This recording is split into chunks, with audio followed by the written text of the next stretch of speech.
I'm Sally Penni. I'm a barrister. I practice in Manchester, crime and employment, and I'm the founder of Women in the Law UK. Thank you for joining us this afternoon. We've got Adam, who will speak after we've done our introductions, and he is from Wesleyan. Wesleyan are the partners for the Law Society, so they advise solicitors about their financial affairs, and they are our partners here at Women in the Law UK. So I'm delighted that he's given up time to speak to us this afternoon. This is a part of a series that we're doing on financial well-being. So some of you may have been to a previous one we did earlier during lockdown about financial well-being, because quite simply, money affects our mental health. And I'd really like us all, particularly if you're junior, to start getting into big practice, decent practice very early on about what to do with your money. So we're just not spending on, handbags and makeup, or maybe that's just me actually, so I should stop confessing here now. So that's what this afternoon is all about. So Adam, over to you. Perhaps you can tell us a bit about yourself. Yeah, hello everyone. My name's Adam. I'm a financial advisor for Wesleyan. Probably hard to believe, but I've been advising private clients for just over 9 years now. And I would just say, in terms of what I'm grateful for, I'm actually grateful for the rain, actually, because my mother gave me a tomato plant to look after in lockdown. So I wouldn't be on my own, and I haven't had to water that today. So the little things in life, eh? Yeah, absolutely. Absolutely. Thanks, Adam. So today what I'm going to talk to you about is just how you can start thinking about maybe organising your finances and some of the main financial priorities for you, dependent on what stage you are within your life. So in terms of myself, I'm a financial advisor, but on top of that, I'm a chartered financial advisor. So I've done lots and lots of qualifications. Read lots and lots of books on finance, and I'm a fellow of the Personal Finance Society as well. And I specialise in providing holistic financial advice to professionals in the legal sector. And by holistic, we do everything from insurance, mortgages, savings, investments, pensions. So if you have any kind of financial related questions at all, do feel free to fire them at me. Even if they're not relative to this presentation today as well. So if you could just put any questions that you have within the chat box, that would be fantastic. So in terms of Wesleyan, I joined Wesleyan at the beginning of this year. The reason I joined them is they offer a very good work-life balance from advisors. So for me, fortunately, COVID hasn't affected me too much because I'm home-based. I've just had to get used to a different way of interacting with clients, doing these kind of meetings as opposed to face-to-face. They've been around for an incredibly long time, so over 175 years the company's been around. As Sally mentioned, we are strategic partners of the Law Society as well. And I think something that really distinguishes us versus other financial companies is we're a mutual, so we're run for the benefit of our members, and we don't have any shareholders. So I think that's really important to note. So what we're going to cover today is the importance of planning. So why bother planning with our finances at all?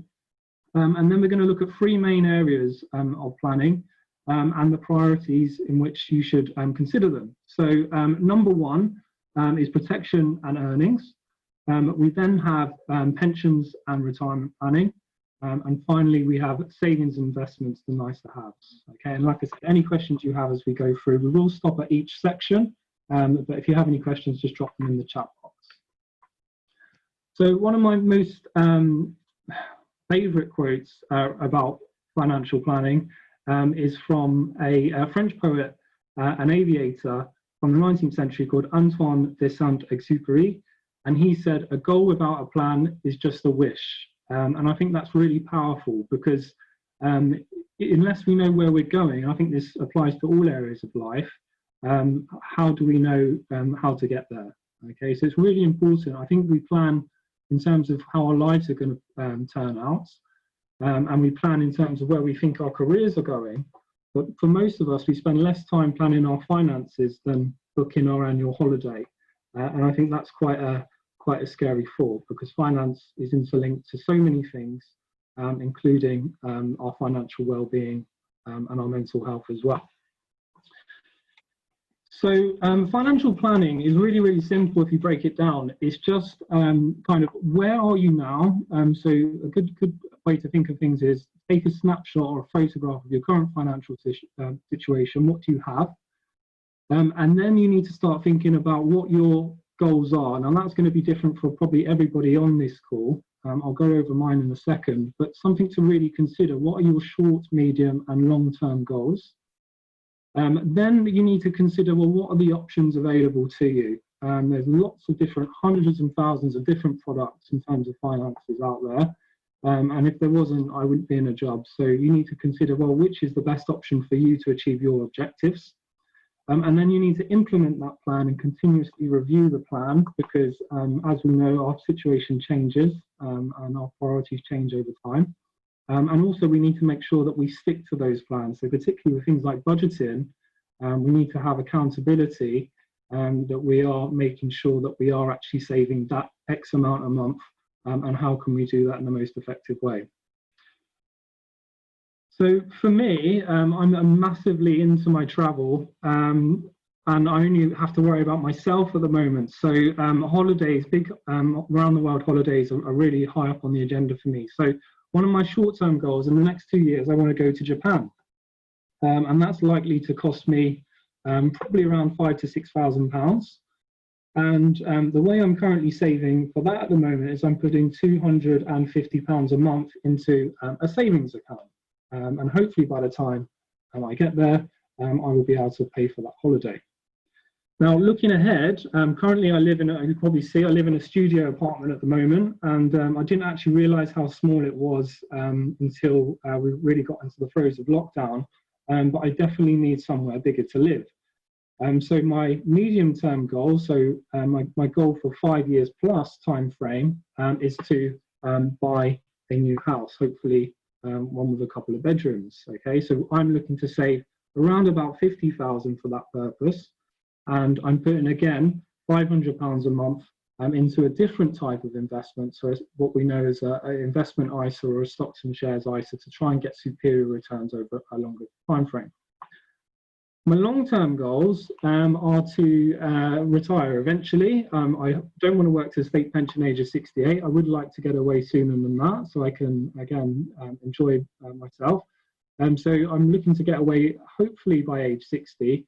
And what I'm doing is I'm contributing to my work pension to achieve that objective. And I'm contributing the maximum amount that my employee will match. Okay, so different objectives require different investments. Different timescales allow you to take different levels of risk, and it's all about just considering which are the most important for you, because admittedly we might not be able to achieve all our objectives, but it's about prioritizing which ones are most important for you. So as our needs evolve over the years, from going from moving a house, if I meet someone, I would potentially one day have children. And then my needs would probably be, or my priorities would be, making sure that they would be well educated. So private schooling I'm not too fussed about, but certainly I would be looking to send my children to university. So if I start putting a regular savings towards that when they're born, into something like a stocks and shares ISA, then that's going to be quite a considerable sum in 18 years' time when they'll need that. I also need to think about, well, hopefully my career will progress, my earnings will increase as well. Am I then going to want to buy another property, or am I going to be just rather pay off the mortgage on the existing property I have, and maybe considering having a higher standard of living, going on more holidays, things like that. And then finally, we need to think about how we can actually pass on as much wealth as possible to our family, and that's where kind of estate planning comes into things. So in short, why we bother planning is we will have different objectives. Planning allows us to become financially resilient as well. And I think this is very apparent recently with the COVID crisis. We've had a lot of clients, particularly lawyers, who've come to us to take out kind of sickness-related policies and life insurance-related policies, because before now, sometimes we don't actually consider what happens if life throws us a curveball. But having the relevant insurances in place and also having a very good savings buffer can actually just give us that peace of mind day to day that if the worst was to happen, we and our family would be financially protected. We also want to make sure that we would have a decent standard of living in retirement. Okay, and we're going to go onto that in a second in terms of what that looks like, and also providing financial assistance to children and maximising what we can pass on to the next generation. So prioritising your needs. Number one need is protection, and we use this acronym PEPSI to consider the needs in turn, going from left to right. So protection would be the kind of foundation, if you like, of financial planning, protecting your current situation if life throws you any curveballs. We also want to make sure our earnings are protected, because the ability to earn is very important, particularly if we don't have assets, because presuming our careers are sort of 30, 40 years long, there's going to be a huge amount of earning potential in that period of time. So if something was to derail that, i.e. we were to pass away or to become long-term ill, we would need to consider how we would meet that shortfall. We also then need to think about how we're going to look after ourselves in retirement, because we would get a state pension potentially, but that's not going to be enough, and it's certainly not going to provide the standard of living most people are going to want. And then we've got savings investments for those kind of nice to have things along the way. So protections and earnings. What's your biggest financial asset? Is it your car? Is it your house? It's actually neither. Your biggest financial asset is yourself. And the reason being, I touched upon it earlier, is your ability to earn. So if you would say you've got a 40-year career and on average your earnings are going to be £50,000 a year, your potential earnings over a lifetime would be £2 million, okay, which is a significant amount of money. Now, what I usually say to my clients is, if you had a cash point under the stairs that paid you £50,000 a year, would you insure it? More often than not, they say yes. Okay. When I ask them, do they have any insurance on themselves? More often than not, they probably say no. And it's quite powerful, really, because we spend a lot of money on insurance in terms of our house and our car, and some people a lot on pet insurance, but we don't actually consider probably what our biggest asset is, which is our ability to earn. So what you can consider, there are kind of three main types of protection. On the illness side of things, if you become long-term ill or disabled, you've got income protection and critical illness.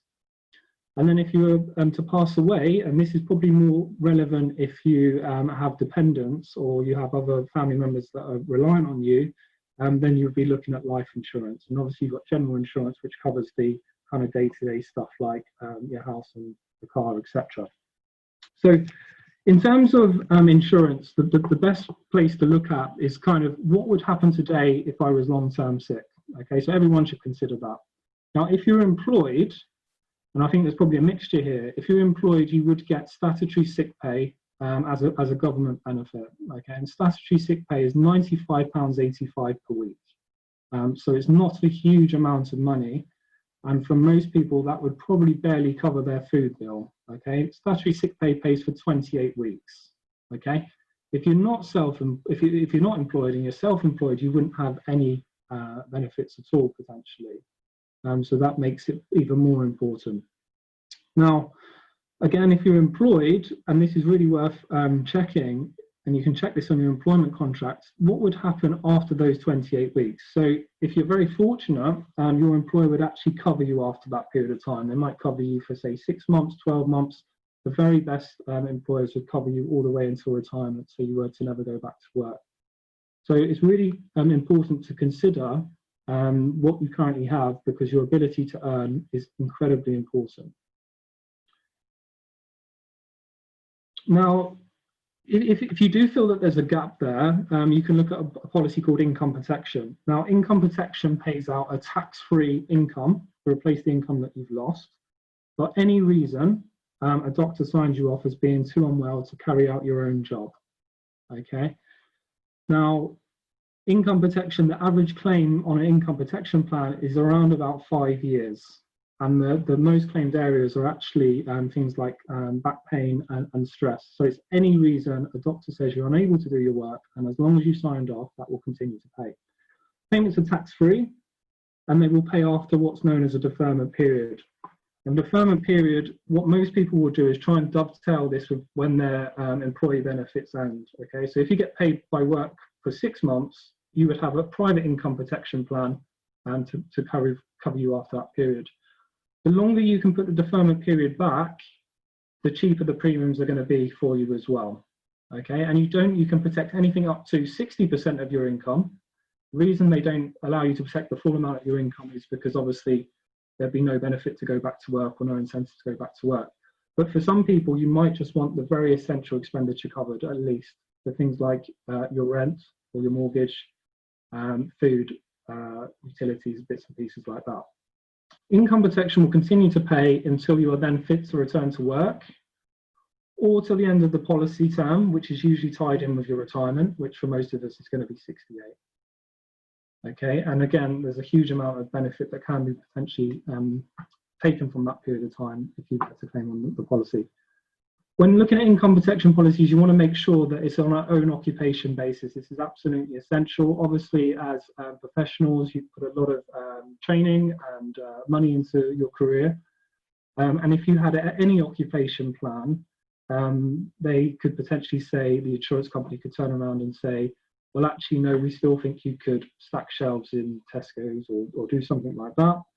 And they wouldn't pay on the basis that you can do a job. So when you are looking at cover, you want to make sure it's on our own occupation period. That's absolutely essential. So income protection is income-based. It pays a monthly tax-free lump sum. Critical illness is different because it pays just a lump sum. And it's usually used to protect something like a mortgage debt.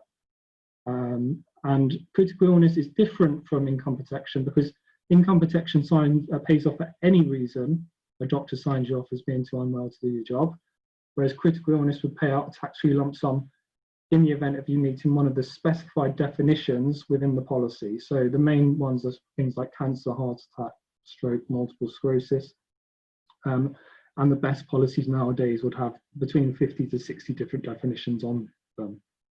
Okay, the payout's not made on the basis of whether you can work or not as well. So if you meet the definition, that's fine. It will pay out. Okay, and like I said, the payout's one-off and tax-free. Finally, we have life insurance. Again, this is probably more relevant for people who do have others that are financially dependent on them, and it provides security for your family. You can use that payout for any reason. You don't have to use it to pay off your mortgage. You can use it as you wish and look after your family's future. And here we've got an example that we'll just go through. And I'm going to ask you a question as well in a minute, so just make sure you're listening to this bit. Of a solicitor who has got a young family. She's employed. She's 30 years old, and she's married to a landscape gardener, Jack. They recently, or a couple of years ago, had a son named Tom, and she's earning £40,000 a year. But of that £40,000, £2,000 of her monthly income is committed to those essential expenditures, those bills that aren't going to stop if she's not there. So things like the food bill, the council tax, the insurances, etc. They've also just moved because they want to go into the best schools for Tom, and they stretched themselves slightly on the mortgage. They've ended up borrowing £300,000 on a property value of £400,000. So they've got quite a significant mortgage, but that will be paid down obviously over the next 25 years as it's on a repayment basis. So what would happen if Jill was to die tomorrow? Well, straight away, the mortgage is still going to need paying. It goes from a dual income household to a single income household now. It's probably going to be hard for Jack with his seasonal income and being self-employed to potentially maintain that payment, which might mean that they have to move out the property or sell the property and then look to rent.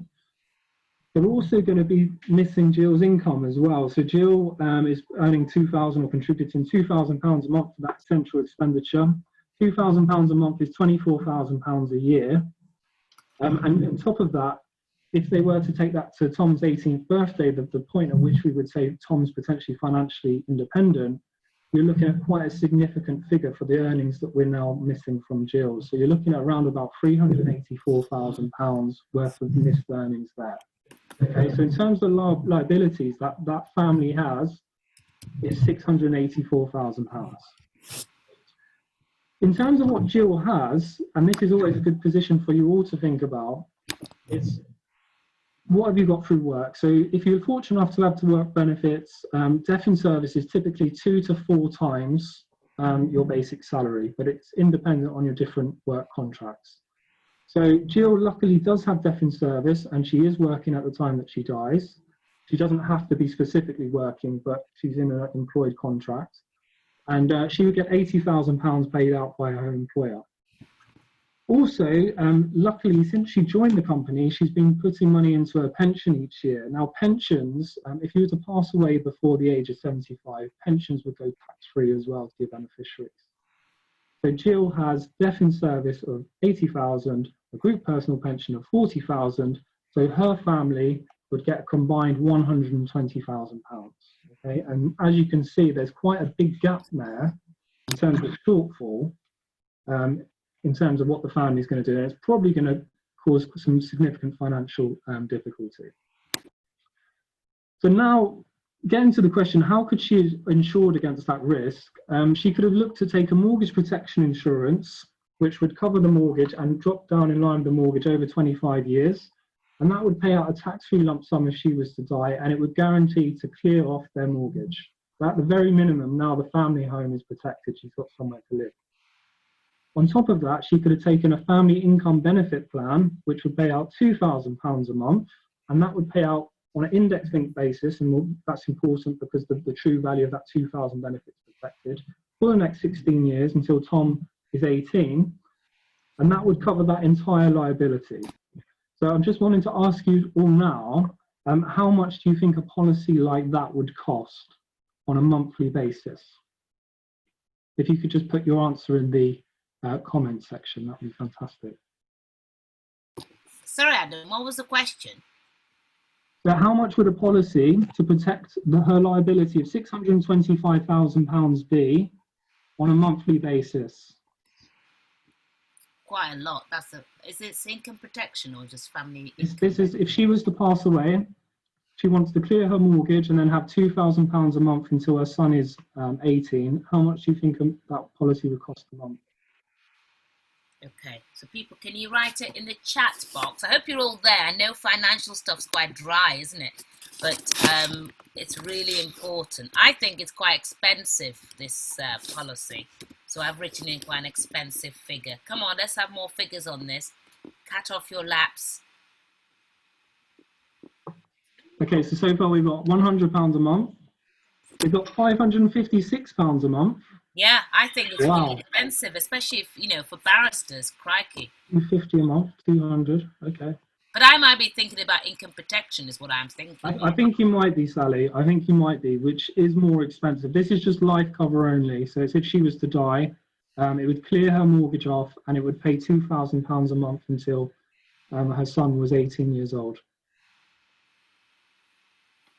Okay, so, I mean, we're certainly looking at £100 a month plus. The actual price of the policy, and this is a live quote this week, assuming obviously she's 30 years old, she's a non-smoker,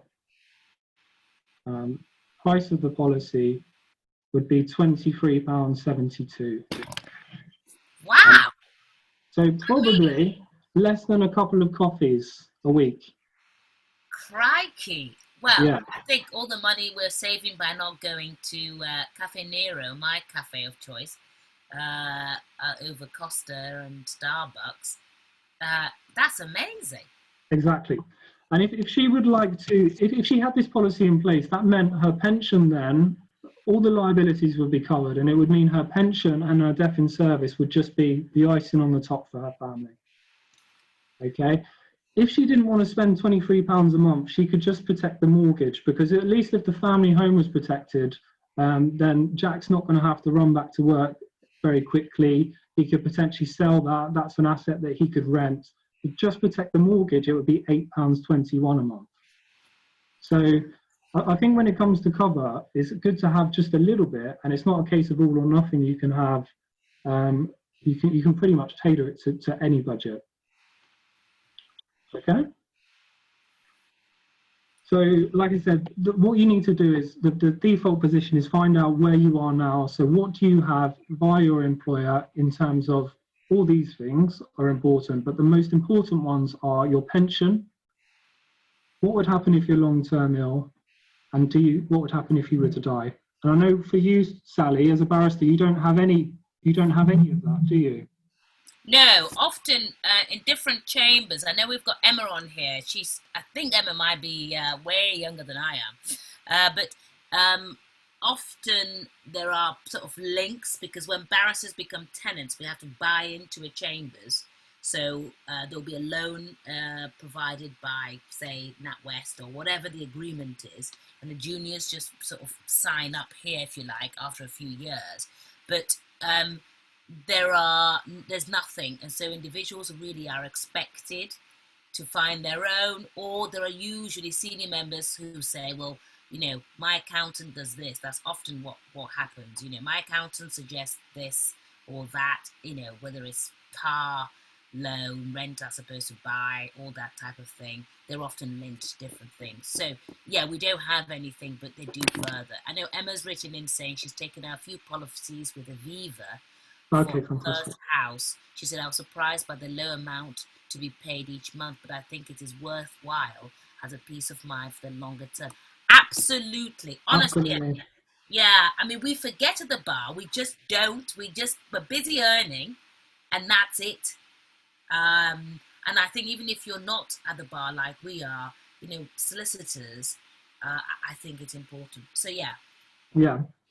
So well done, Emma. And yeah, it doesn't have to cost a lot. And the benefit of taking it sooner is cheaper, and you can take guaranteed premiums, so it's not going to creep up. And to be honest, £23 a month in 10, 15 years' time is probably going to be not a lot of money at all, to be honest. No. So that's protection. Does anyone have any questions on protection before we move on to pensions? I think we're all saving it for the end. Okay. To ask all our questions. Fantastic. So pensions then. A lot of people go, well, I haven't really thought about my pension. The state's going to cover me. Is the state pension still going to be around? Who knows? Obviously, with Rishi issuing all this debt like it's confetti, that might be an area in future years which is maybe attacked. But as it currently stands, the current retirement age is 68. And presuming that you work for 35 years and pay national insurance for 35 years, you'll get a full state pension, which is just over £9,000 per annum. If you want to check what your personal state pension projection is, you can do that at the government.uk personal tax account. And you can pretty much do that instantly now, and it'll tell you how many more years you have to work, and it will tell you what your current projection is going to be. Well, I'm sure you're going to agree, £9,000 isn't going to be the highest standard of living ever in retirement. It's probably just going to be kind of a subsistence level. So you're going to want to build something on top of that. So for most people, again, if you're employed, if you're self-employed, the onus is on you again. But if you're employed, you will receive, under auto-enrollment requirements, a workplace pension, and your employer will have to put money into that as well as you. Okay, and typically that's around about 8% of your salary each year. Now, whether that's appropriate for you, you need to start thinking about how much income you're going to need. What you can do is, you know how much you currently have, you can potentially work out and extrapolate it forward what that's going to be worth as a lump sum, and then how much income that will provide you on top of the state pension. I think this is also really important if you have any other pots out there, if you've had other previous jobs, to maybe start thinking about reviewing them and putting in place a consistent strategy. So you can start to think, well, actually, am I short for retirement? Is that going to be enough? And bits and pieces like that. So some of the key considerations, when we retire, a lot of people go, well, I won't be doing a lot really, and it'll probably be, state pension will probably be enough. Well, in reality, most people typically have a spike of, or a surge of expenditure when they first retire. They're called the golden years because people want to go out, they want to travel, they're in good health, hopefully, and active. So typically you have quite a substantial amount of income increase, and then it reduces down, and it's almost like a smile because you then have care considerations. So kind of from your 60s to your 70s, you're kind of active, you're going to be spending quite a bit. From your 70s to your 80s, you're probably going to be relatively dormant, watching a lot of TV, that sort of thing. And then from your 80s onwards, typically then there might be another spike in expenditure because you've got to think about, well, actually what would happen if I was unable to look after myself. Care homes, for example, are rather expensive. So what you need to start considering, depending on where you are on the life journey here, and it makes it so much easier, even if you can put a little bit extra in now to your pension. And if your employer is one that offers match contributions, it's always a good idea to try and put in the maximum amount that they're prepared to match, because it'll make things so much easier later on down the line. If you're coming towards retirement, you're probably more concerned about what do your current pension benefits give you, and you're going to have more certainty around this. And what sort of flexibilities do they give you as well? Because you might have an old secured pension where you were employed before, which means that, like the state pension, that is X amount you will get a year for the remainder of your lifetime. You might want to know whether you've got flexibility and the new freedoms, because some people might have a mortgage, for example, that still needs repaying when they retire. So they might need to access a lump sum to clear that off before they think about retirement. So again, everyone's situation is different, but it's good to start thinking about these things as soon as possible. Now, when it comes to actually pensions themselves, some important considerations are things like the charges that you're currently paying on your existing pensions, because all of them will have charges. Are they competitive relative to the rest of the market? What are you currently invested in, and your attitude to risk? This is key. If you're starting off in your career and you've got a long time horizon to retirement, you're probably going to want to take a higher level of risk to try and get superior returns. And you can afford to do that because when the market's going down, like it is at the moment, you benefit from that regular contribution and pound cost averaging. Also, if things don't go to plan, you always have the opportunity later on to put more in or defer it to a later date in terms of the date that you retire. Whereas obviously if you're closer to retirement, then your options are going to be slightly more limited. So again, when it comes to checking what you have in place, work pensions probably for most people the main thing that they do have for retirement. Think about maybe bringing and reviewing your existing arrangements. Are they on track to provide you the income that you need? Because most of the money purchase, and you get very little from the state, and by money purchase you have to build up the fund yourself and then generate an income from that and probably be invested for the remainder of your retirement. The onus again is very much on you, so you want to make sure that you're on track and again look at things as soon as you possibly can. So that's on the pensions. And in the final area we're going to look at savings and investments. Now these are usually the nice to have things, and we categorize savings and investments into 3 different pots. Okay, so the first pot, everyone should have one of this. This makes you more financially resilient as well, an emergency fund. So typically you want to have 3 to 6 months worth of your expenditure on an instant access cash account, just in case you get made redundant, the car breaks down, the boiler needs repairing. You want to make sure that that's never touched, that emergency fund there, 3 to 6 months expenditure. So if you're earning £2,000 a month, you're going to want to have at least £6,000 in emergency fund. That's never touched. Having an emergency fund as well allows you to make smarter decisions in terms of your finances, because if you are looking to purchase insurance contracts, for example, if you pay on a monthly basis, you pay a huge premium to have that flexibility and the facility to do that. So for things like your car insurance, you can save hundreds of pounds a year just by having a little bit of cash set aside, and then you can continue to build that emergency fund back up in the forthcoming months. So that's number 1.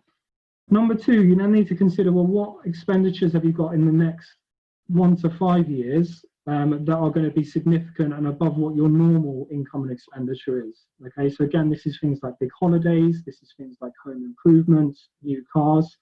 Again, that's probably going to want to be in cash or very near cash Okay, so if you're looking to buy a car in 3 years' time, you're probably going to want some sort of fixed term interest cash account. Okay, so your first two pots, you want to make sure that they're in cash. So say you're earning £2,000 a month, you want to have £6,000 in your emergency fund. Say that you're looking to buy a new car in the next 5 years, that's going to be £10,000. You want to have that in cash as well. So you want to have £16,000 in cash before you even consider pot 3, which is your longer term financial goals. The long term financial goals, pensions is a big one, but things like saving for children's university costs, house deposits, nest eggs for children, those sort of things. And usually you invest this in a different way. So with this long term or this pot 3, you can afford to take more risk, and you kind of have to take risk because we're in a record low rate of interest at the moment. So the money that you get on interest in a savings account is less than the rate of inflation. And inflation is the buying power of that money over time. And naturally, the price of goods increases over time. And if your money isn't increasing the same rate as that, then in real terms, you're losing buying power. So we've been in a negative real returns situation in terms of interest rates since 2010. So what do you do with this longer term money? It has to be invested because cash will erode it. £10,000 in cash today will be worth £9,804 in a year's time. It'll be worth £9,000 in 5 years' time, and it will be worth £8,200 in 10 years' time in terms of what you can actually buy with that money. So we look to longer term investments. So this is a very interesting graph, and it hasn't quite been extended to the COVID crisis yet, which I'm sure it will be in several months. We'll probably see a significant pullback on the graph on the right-hand side, but it gives you an idea how cash performs. So £10,000 worth of cash, which is on the orange flat line, versus other asset classes such as equities, gilts, and property. So over the long term, you're going to experience more volatility with these types of investments. But it doesn't matter so much to you if you've got your other two pots in order, because what you're looking to do is achieve superior returns than inflation over the long term. And by having a very diversified portfolio and mixing these different asset classes, so property with a little bit of gilts and equities, you actually provide, and not having all your eggs in one basket, you actually can provide a much smoother return over a long period of time. You also need to consider which is the best allowance to use, or which is the best vehicle to put that investment in for the long term. So everyone is entitled to £20,000 a year worth of tax-free savings via their ISA.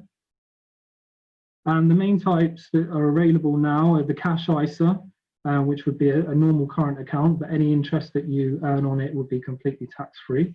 You have a stocks and shares ISA. Again, that's really more for the 5-year plus time scale. And any income or any gains you make when that are tax-free as well.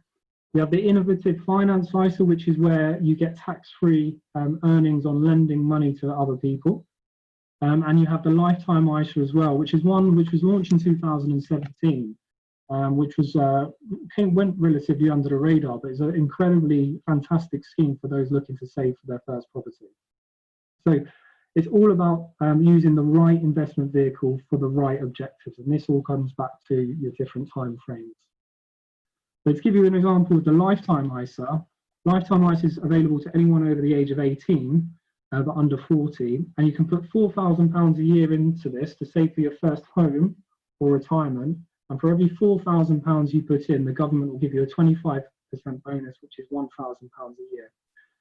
So if you were to choose a savings account and say you were looking to save for a deposit of £20,000 for your first property, the savings account is going to take you 5 years and £20,000 essentially worth of savings to get where you need to be.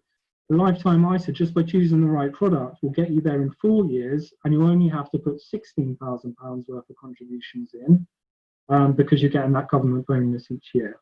Okay, and the lifetime ISA can be used for both saving for a home and your retirement.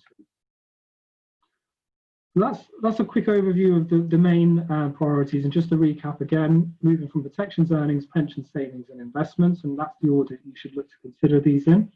We also offer other forms of support as well, so we do these money talks online via our website. And we have lots of different guides. So things like how you can consider retiring, what the state will provide you. We do ones on savings. We do ones on how you can put money by for your children. And we also have a range of different tools and calculators available as well. So if you were to invest X amount each month, what that might look like over 10 years, what the chances of you getting a long-term illness based on statistics, and bits and pieces like that. We can also offer more personalised service as well. So if you would like a complimentary health check, I'm absolutely delighted to offer that to you as well. So we can do a 45-minute health check, and we can have a much more personalised look at your situation. I can suggest any kind of areas where I feel that there might be some attention that needs to be focused in on. But that is pretty much everything. Thank you very much for listening. Fantastic. Well, Adam, if you stop sharing your screen, then we'll come back and we can give you a... There we are. Can we give Adam a clap, please, for that? That was awesome. I know money can be dry, and I'm always like, let's talk about money in the mulberry shop or somewhere that there's a distraction. But it's so important, and I can see from some of the questions that Emma's asking there as well. So, I know you run Women on the Western Circuit Forum. Everyone should be having these chats really and information.